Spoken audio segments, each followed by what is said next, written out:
Okay, hi, Assalamualaikum warahmatullahi wabarakatuh dan salam sejahtera. Today we are going to continue with Electrochemistry Part 2, which is Electrolytic Cell. There are 4 subtopics that need to be covered. The first one is to draw the cell diagram, explain how the cell operates, and then selective ion discharge, and the last part is calculation involving Faraday's law. So for the first part, which is a cell diagram, so this is a general diagram that we do in our experiment 3. So we have a beaker containing 2 electrodes and immersed in an electrolyte. The electrode will be connected to a power supply and ammeter. The positive and negative terminal of the electrode is determined by our battery. Positive terminal is anode, negative terminal is cathode. And the function of ammeter is to measure the amount of current that passes through the solution, passes through the cell. And the function of battery to force the chemical reaction to occur. Okay, so due to the presence of battery in electrolytic cell, it is from electricity that will generate chemical reaction.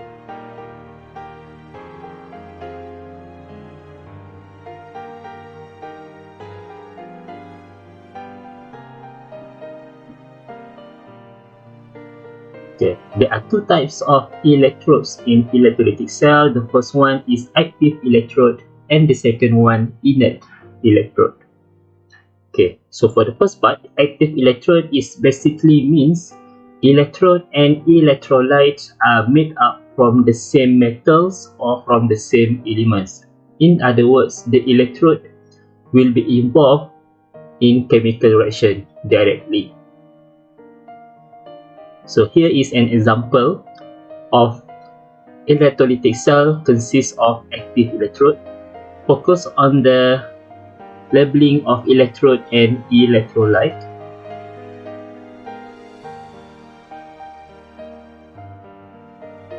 Here, the electrode and electrolyte are made up from copper. Both are copper. So here is an example of an active electrode. Okay, now for the second part, inert electrode. So electrode and electrolyte are made up from different metals or different elements. Then I will show you a diagram of electrolytic cell consists of inert electrode. Again, focus only on the labeling of electrode and electrolyte.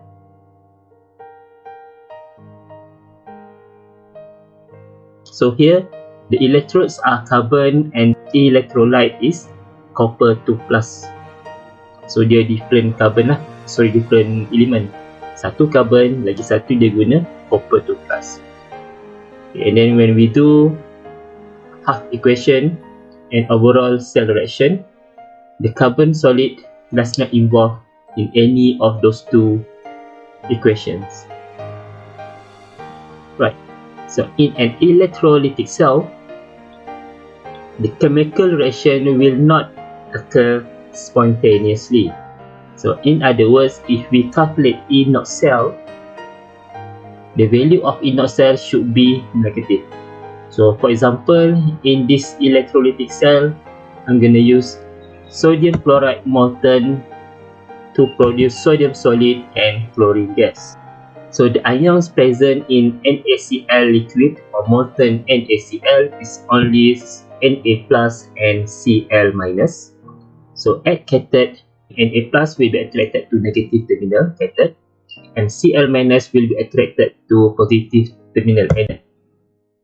So here cathode, Na plus will be reduced to Na solid, and at anode chlorine minus will be oxidized to chlorine gas. So the process of oxidation and reduction still similar as in galvanic cell. Cathode will have a reduction process occur, and at anode oxidation process will occur. So, and then if we refer to SRP list, okay, and then kita tengok cathode dengan anode. So for Na plus Na, the value is negative 2.71. For chlorine, positive 1.36. Then if we calculate the E0 cell, which is cathode tolak anode, we should get a value of negative. So negative 4.07 volt. So the negative sign means that this reaction will not occur spontaneously. Therefore, we need to use a battery to forcefully reaction to occur. So here, for non-spontaneous reaction to occur, an outside process, which is a battery, is required. And then this is how it happens in a molten sodium chloride.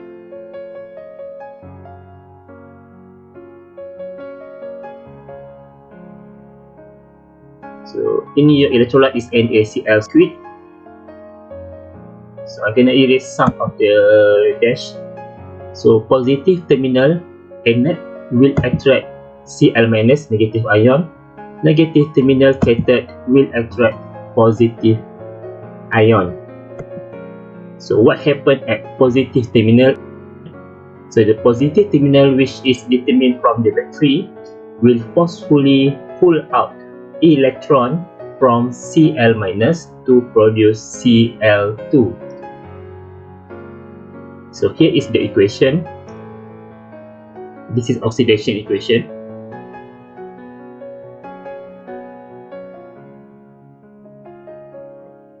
Okay, and then at cathode, negative terminal, which also determined from the negative terminal of the battery, will forcefully push in the electron produced at anode to Na+, causing it to reduce to Na solid.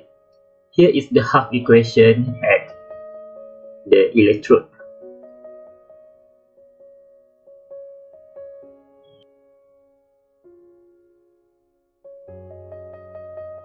The electron flow is still from anode to cathode, which is similar to galvanic cell. Okay, next. Okay, highlight kat situ dulu. Okay, next about selective ion discharge. Okay, the first part is an electrolysis of molten salt. For molten salt can be NaCl like we did just now, or potassium bromide, or any other combination of metal and non-metals. So for example, I'm going to use KBr. So the ion presence are K plus and Br minus. Molten tak ada air, so pada leburan. K plus pergi cathode, Br minus akan pergi ke anode. So here is the half equation at cathode and anode.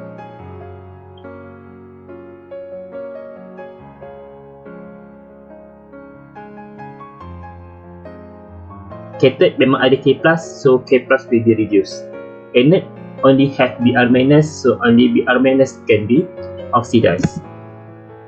Okay. For the second part, electrolysis of water, okay, meaning our electrolyte only have water, not H plus, not OH minus, but H2O. You need to write back one lah. Okay. So cathode, water will be reduced to hydrogen gas and OH minus. So your observation will be gas bubble at the electrode, and the surrounding area around electrode will become basic. Although basicity cannot be observed, you can only observe gas bubble. At anode, also water. So water will be oxidized to oxygen gas, 4H plus and 4 electron. Again, you will observe gas bubble at the electrode, and the area surrounding the electrode become acidic. Okay, spelling untuk electrode kat sini silap, tertinggal E. Okay, tak apalah, spelling je. Anyway, so for water, it will go into both direction. Maksudnya water akan pergi ke cathode dan juga anode. Kalau ion, positive charge pergi ke cathode, negative charge anode. Water pergi dua-dua sekali. Okay, now the third one. Okay. So an electrolysis of dilute NaCl solution. Okay. So bila kita ada solution garam, so the ion presence are Na+, Cl-, and H2O. Na+ cathode, Cl- pergi anode, water akan pergi ke dua-dua sekali, both. So kat sini kita kena start pilih. Baru start kita ada selective ion discharge.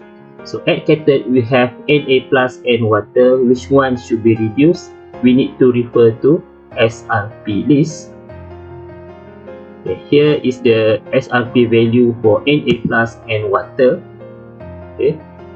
So kalau ingat cathode, kita akan pilih yang lebih positif. Sebab bila dia terlalu negatif, dia sangat-sangat susah nak kena reduce. Na+, negative 2.7. It is very difficult to be reduced. Therefore, we will choose water due to that E0 is more positive. Macam galvanic, cathode more positive.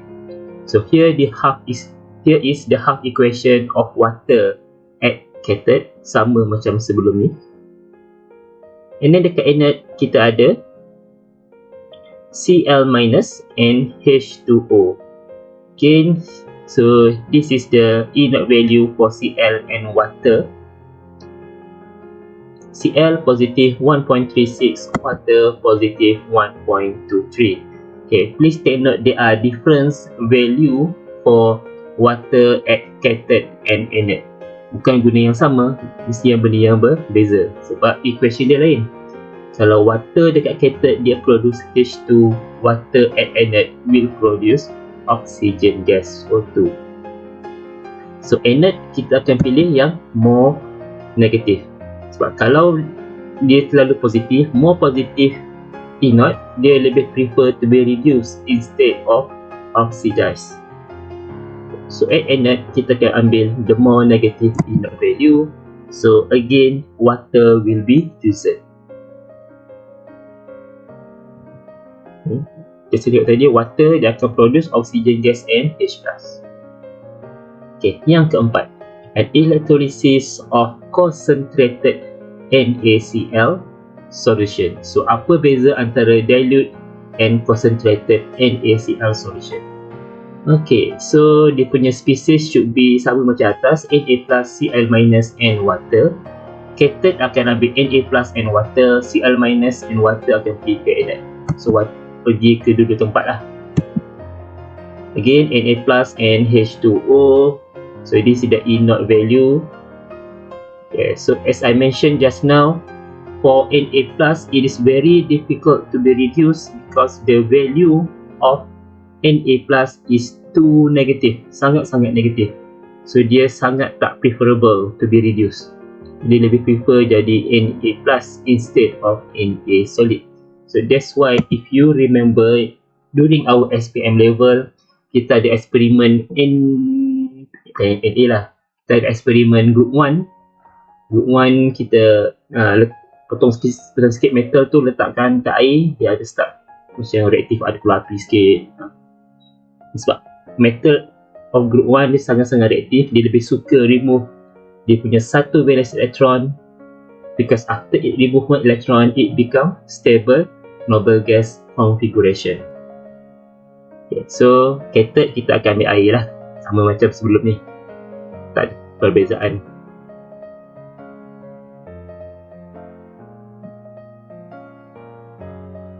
So dia punya half equation sama macam sebelumnya. Water will produce hydrogen gas and OH-. Okay, next, at anode kita ada Cl- and H2O.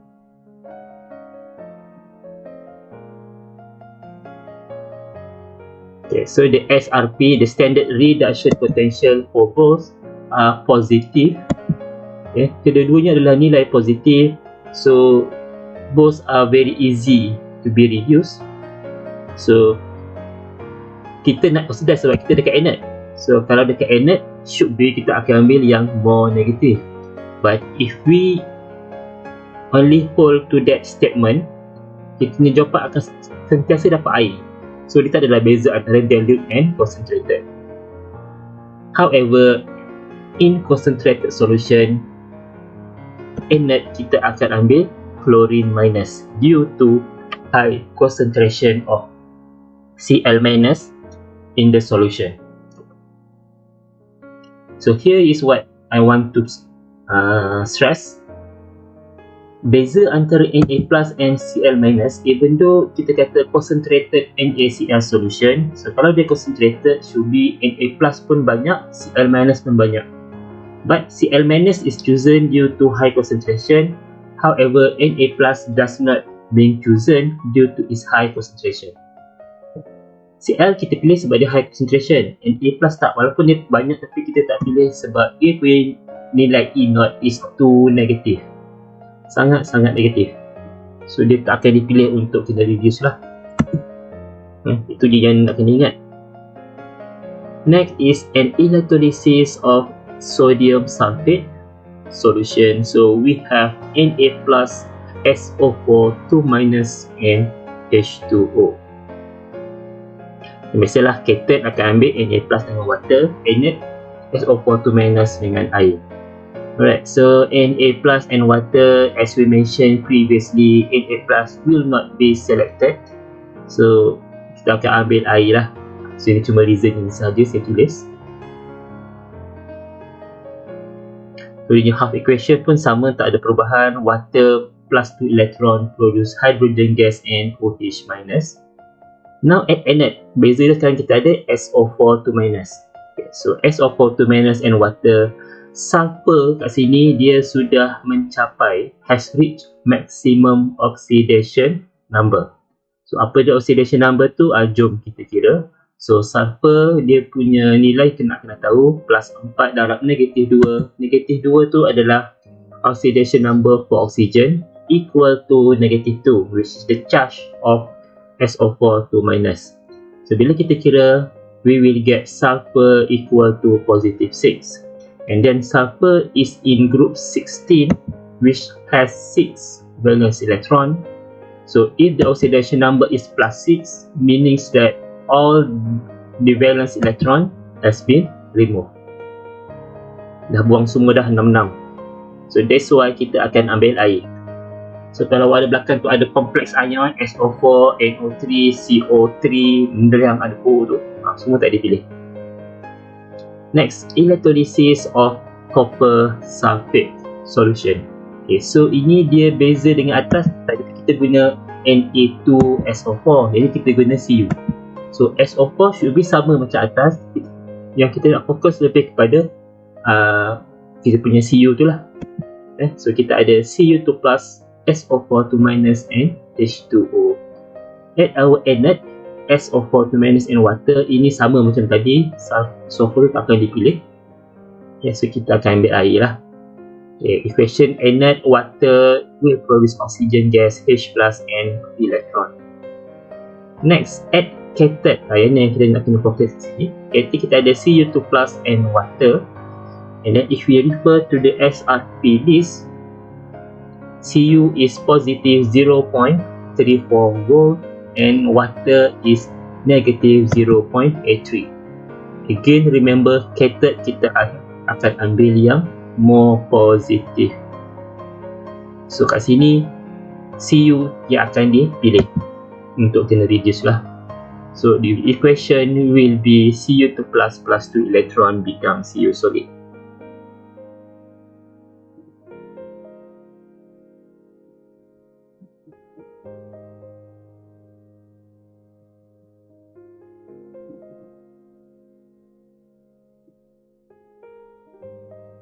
Okay, last one, an electrolysis of potassium nitrate solution.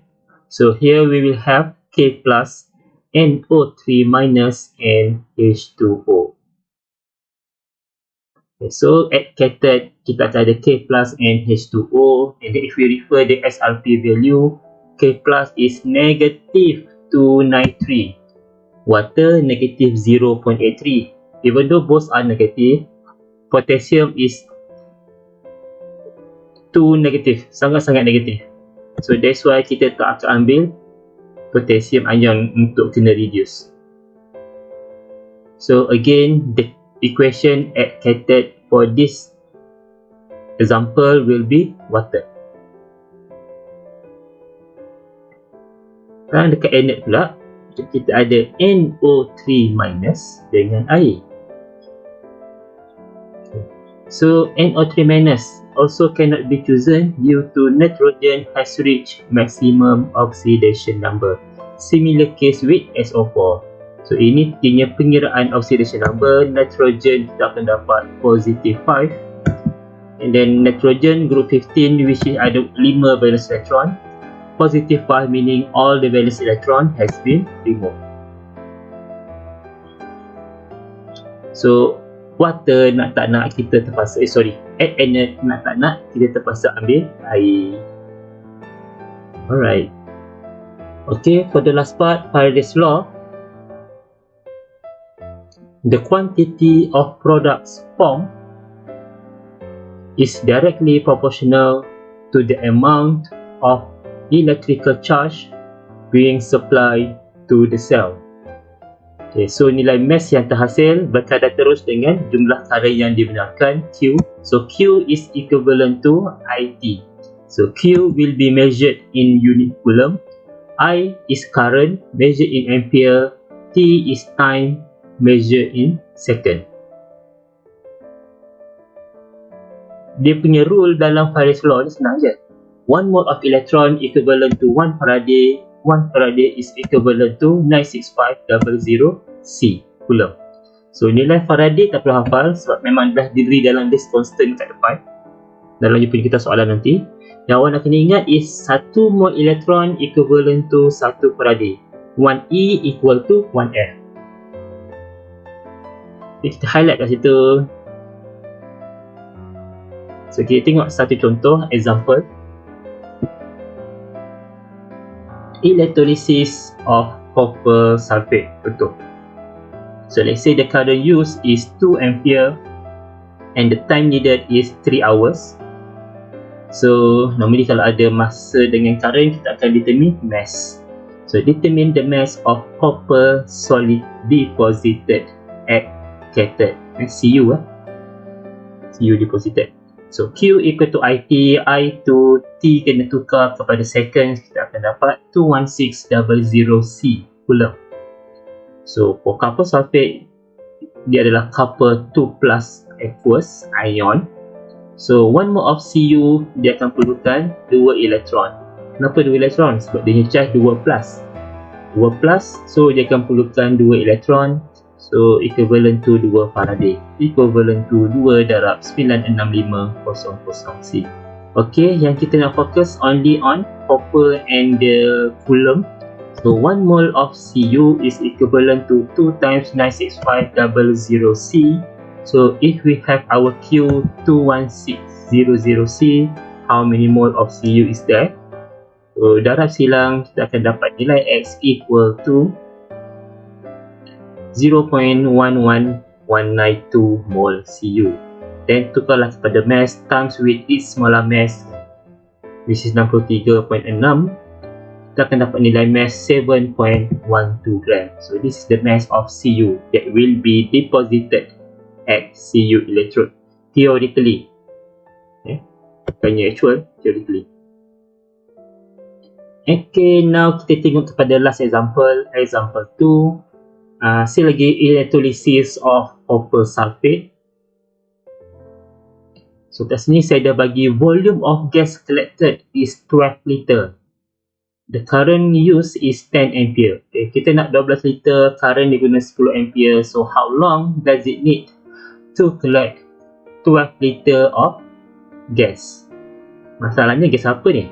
Kat sini yang kita nak kena ingat balik kita punya selective ion discharge.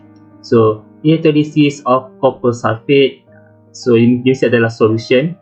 Kat cathode kita ada Cu and H2O. So cathode kita akan dapat Cu lah. Yang tak mungkin air sebab nilai E0 untuk Cu dia sangat-sangat positif. macam kita dah buat tadi sebelum ni, ada tunjuk. So Cu2 plus will be reduced at cathode, so dia bukan gas. Tengok pada anode pula, SO4 2 minus and H2O, and remember SO4 tak akan dipilih, will not be selected. Okay, itu dia reasoning. So now kita akan guna water. So we will choose water to be oxidized at anode, and the gas produced should be oxygen gas. Itu oxygen gas yang terhasil. Okay. Dan kalau kita tengok pada equation tu, 1 mol oxygen gas dia equivalent to 4 elektron. 1 mol of O2 equivalent to 4 electron, 4 Faraday, 4 times 96500 C.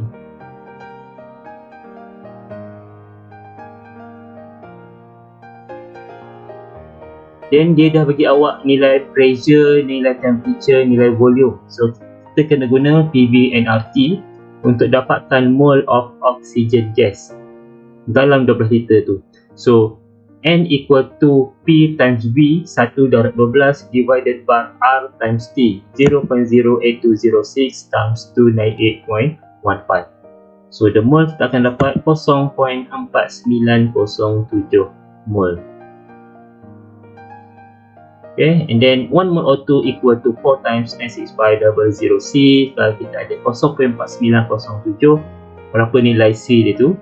So nilai coulomb is 189.10.2 coulomb. And then kita nak cari masa kan, so kita kena guna formula Q equal to IT. Okay, so X tu adalah Q, so 189.410.2 equal to I, current dia guna 10 ampere, and T kita nak cari, so kita akan dapat 189.41.02 second. Then boleh convert lah kepada minit, kita akan dapat 315.68 minit atau 5.26 hours, jam. Alright, so itu sahajalah contoh untuk electrolytic cell. So hopefully based on this quick overview for electrolytic cell, you boleh faham apa yang berlaku, and then boleh ingat dia punya selective ion discharge, especially the equation for water at cathode and anode, and the last part calculation yang menggunakan Faraday's law atau Faraday's constant. Alright, so until next video, thank you.